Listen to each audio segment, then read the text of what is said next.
My mother always wanted a son. She finally became pregnant and began taking various sex-changing drugs and herbs of dubious origin, firmly believing that these drugs could turn the fetus into a boy. In my past life, I begged her to stop. I showed her science books, pleaded with her to be healthy. She listened, stopped the crazy remedies, and gave birth to a healthy baby girl. My family blamed me. They claimed my interference turned the brother into a sister. They said I was responsible for her. I loved my little sister and took care of her tirelessly. But she grew up hating me, blaming me for her gender because the guy she liked was gay. In a fit of rage, she hacked me to death with a kitchen knife. When I opened my eyes again, I was back to the moment my mother announced her pregnancy. This time, I'll give them exactly what they want. Penny, I'm pregnant. Do you want a little brother or a little sister? When I heard my mom say those words, I realized I had been reborn. I flashed a huge smile. Of course I want a brother. Otherwise, who will carry on the family name? Mom, Dad, and Grandma treat you so well, you can't let the family line end with you. My dad and Grandma immediately shot me approving looks. My mom's smile froze for a second before she forced it back. Penny, how can you say that? A sister would be just as sweet and well-behaved as you.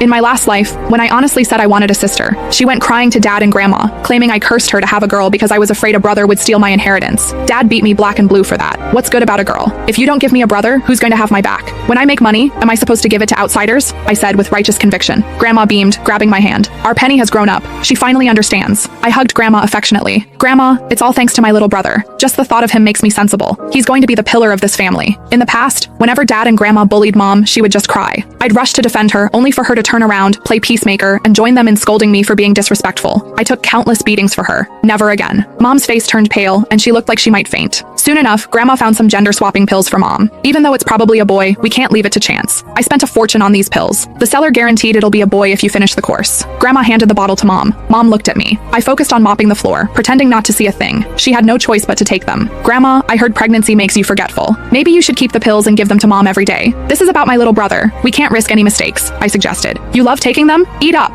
Grandma nodded vigorously. Right.